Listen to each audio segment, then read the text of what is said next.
Yang belum dapat brosurnya diminta nanti pembagian hadiahnya tidak jauh-jauh dari brosur itu pertanyaannya, ya. Tolong nanti.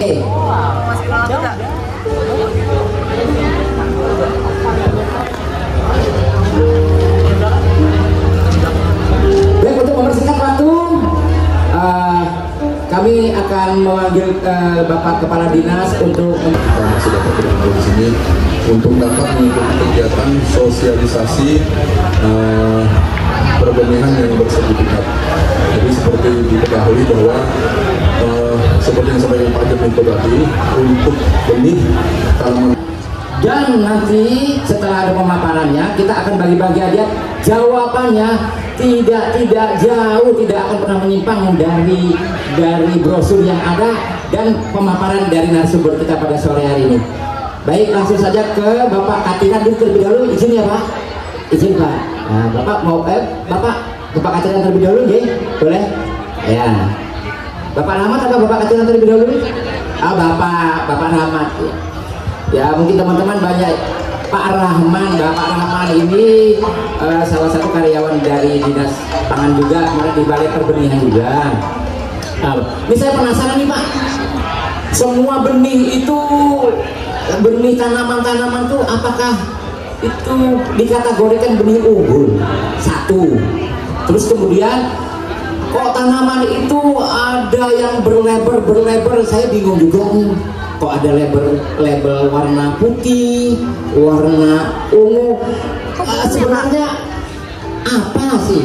Dua, satu lagi Pak, yang disertifikasi sama yang tidak disertifikasi itu apa perbedaannya? Terus silakan langsung ke Bapak Rahman.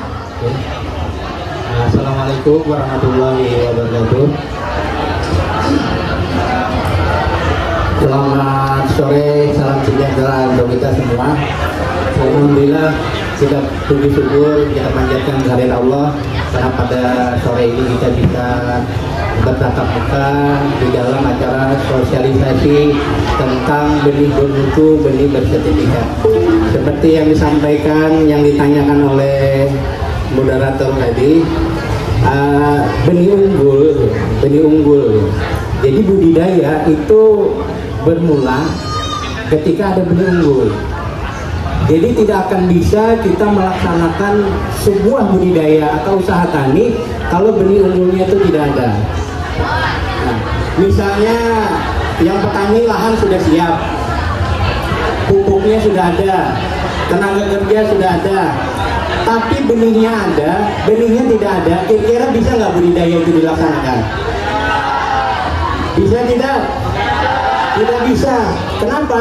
Karena benih inilah salah satu bagian terpenting di dalam budidaya. Nah, seyogyanya ketika kita mau melakukan usaha tani, maka benih itulah yang menjadi konsen kita untuk kita pikirkan. Karena benih ini memegang peranan kunci. 60% keberhasilan daripada budidaya itu disebabkan oleh penggunaan benih unggul, benih bersertifikat. Nah, sekarang bagaimana menghasilkan benih unggul? Benih unggul itu hanya bisa dihasilkan ketika dia melalui sebuah proses yang namanya sertifikasi benih. Sertifikasi benih ini di mana pelaksanaannya? Nah, itu ada namanya, kita ini di bawah Dinas Pertanian Tanaman Pangan itu punya OPTD namanya OPTD PSB TPH Kalimantan Timur, pengawasan sertifikasi benih, ya. Memiliki 4 topoksi. Nah, 4 topoksi. Topoksi yang pertama itu adalah penilaian kultivar. Yang kedua, pelayanan sertifikasi. Yang ketiga, pengujian benih. Yang keempat, pengawasan pemasaran. 4 topoksi ini ada di OPTD PSB TPH Kalimantan Timur. Berkenaan dengan benih unggul tadi, maka pelaksanaan kegiatan untuk bisa menghasilkan benih unggul, maka dia harus melewati proses yang namanya sertifikasi benih. Apa itu sertifikasi benih? Nah itu banyak yang tidak tahu Pak, apa itu sertifikasi benih. Mumpung ada pakarnya kita tanya. Monggo lanjut Pak. Sertifikasi benih ini adalah serangkaian kegiatan yang dilakukan melalui sebuah proses pemeriksaan, pengawasan yang dilakukan oleh OPDD PSP TPH Kalimantan Timur. Jadi ada pemohon itu produsen benih atau penangkar benih. Dia mengajukan permohonan kepada OPDD PSP TPH Kalimantan Timur untuk benihnya dilakukan sertifikasi. Jadi permohonan diajukan ke BPSP, kami akan melakukan namanya proses pengawasan. Nah, proses pengawasan itu dilakukan untuk menghasilkan benih unggul, benih bersertifikat. Jadi tidak akan bisa benih itu dihasilkan melalui benih unggul, tidak akan bisa dihasilkan tanpa melalui sebuah proses pintunya sertifikasi. Jadi pintu sertifikasi inilah pintu yang menghasilkan benih unggul tadi itu. Nah, sekarang apa perbedaan antara benih yang tidak disertifikasi dengan benih yang disertifikasi? Iya benar-benar. Perbedaannya itu nampak terlihat. Jadi kalau benih itu melalui permohonan sertifikasi, maka hasilnya yang pertama produktivitasnya tinggi. Pertama produktivitasnya kalau yang bersertifikasi gitu. Oke, yang kedua dia memiliki kemampuan adaptif atau respon terhadap pemupukan. Oh, tanggap cepat terhadap pemupukan dia gitu ya. Oke. Yang ketiga dia toleran terhadap serangan hama dan penyakit. Tahan terhadap serangan hama gitu. Iya. Lanjut. Yang keempat, dia unggul secara fisik, unggul secara genetik, unggul secara fisiologi. Artinya tanaman yang melalui proses sertifikasi itu akan terlihat produktivitasnya lebih baik daripada tanaman yang tidak disertifikasi. Dengan proses sertifikasi tadi itu, maka benih tadi itu akan dilabel, namanya label. Nah, proses daripada permohonan sertifikasi tadi akan diberikan namanya identitas label pada benih yang dihasilkan tadi itu. Nah, label ini apa? Label ini nanti sebagai jaminan mutu kualitas. Sama lah dengan kita kalau beli HP ada garansi. Nah, garansi itulah yang bisa dijadikan sebagai acuan. Kalau benih ini tidak memiliki mutu dan kualitas, kita bisa komplain. Tapi kalau dia tidak melalui sebuah proses sertifikasi, maka benih tadi itu kita tidak bisa komplain karena benihnya tidak ada identitasnya, tidak ada labelnya. Seperti itu. Oh begitu. Iya, mohon maaf, saya juga perlu belajar juga, ingin tahu juga label itu. Kalau saya melihat dari benih-benih yang ada itu, satu contoh nih yang ada di display kita ini, itu ada warna ungu, kemudian ada warna putih kalau nggak salah nih, pasti betul kira-kira. Apa yang membedakan warna label yang berwarna ungu? Ada berapa label sih Pak? Ada 4, silakan. Sebelum kita menjawab label, saya analogikan seperti ini. Anak SD itu pakaiannya adalah merah putih. Anak SMP itu pakaiannya biru putih. Anak SMA abu-abu putih. Anak-anak kuliah bebas. Kita ulangi sekali lagi.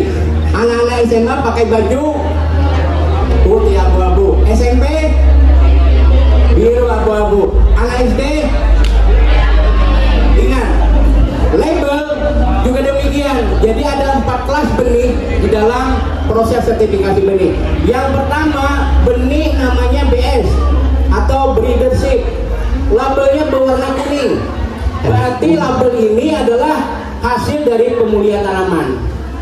Kuning, itu yang kuning. Ya, labelnya berwarna kuning. Nah, kuning itu dari breedership, namanya BS, lambangnya BS. Ya, BS. Kuning warnanya ya. Nih. Oke, yang kedua label putih. Disebut dengan benih dasar. BS berarti BD. Oh, benih dasar. Benih dasar. Labelnya berwarna putih. Nah, kemudian yang ketiga, turunan daripada BD itu BP namanya. Labelnya berwarna ungu. Ya. BS, BB, BP. Satu lagi. Yang terakhir adalah BR, benih sebar. labelnya berwarna biru. Oh, yang terakhir biru benih sebar. Empat. Oke.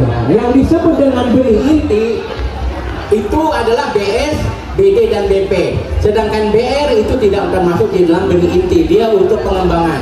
Oh. Yang tiga tadi dia dijadikan benih intinya, yang satunya sebagai nggak termasuk di dalamnya. Oh begitu. Iya. Tapi saya mau tanya lagi. Tadi perlebarannya ada 4, ya kan? BD, BP, BS, terakhirnya BL. Sebenarnya ada satu lagi. Banyak yang nggak tahu nih. Ayo, apa kira-kira siapa yang tahu? Kurang satu labelnya tuh. Bapak dari pengawas sendiri tertinggal saat itu, Pak. Iya. Ingat nih, yang satunya tuh 4 tambah 1 dia 5. Yang terakhirnya tuh labelnya BSS. Iya. Bebeknya beli sendiri-sendiri. Pak, jangan serius banget ya Bapak. Iya. Oh gitu. Nah, intinya kita sudah mulai sudah. Kita sudah terimajinasi, wawasan kita terbuka, ternyata bibit yang berlabel itu macam-macam. Ada warna putih, ada ungu, ada warna kuning, yang itu tadi ya Pak, warna biru. Wah, pasti yang lain nanti. Oh iya. Oh BS. Pertanyaan saya ini, kalau saya beli benih atau bibit yang tidak ada labelnya, dijamin berani itu menampakkan dirinya, berarti tidak bisa bertanggung jawabnya seperti itu. Oh iya, benar. Itu logika analogi seperti itu. Analoginya begitu Pak ya. Nah, itu salah satu gambarannya. Kalau kita mau beli sesuatu jangan katanya. Jangan, oh katanya bagus, katanya enak, katanya cantik, ya gitu ya. Katanya murah. Kalau belum dicoba atau belum kita lakukan, ya nggak bakal tahu gitu ya Pak ya. Oke, terima kasih pemaparannya dari Pak Rah. Luar biasa Pak, terima kasih. Kami sudah ada peraturannya ya, itu ada SK Dirjennya dari Pangan maupun Hortik. Nah, jadi kalau SK Pangannya itu di nomor 147 itu tahun 2021 itu sudah ada. Kalau di Hortik itu dari SK Dirjennya itu 1331 nomornya tahun 2022. Nah itu harus kita cek Mas. Jadi di situ yang kita cek itu legalitas. Ya di sini sampai 80% gitu ya. Bila itu tidak sampai, itu tidak lulus gitu, dan kita tidak bisa mengeluarkan rekomendasi lulus, dan itu sudah SOP-nya seperti itu ya, dan itu untuk klaim pembayaran. Nah makanya sekarang dari situ mereka berhati-hati.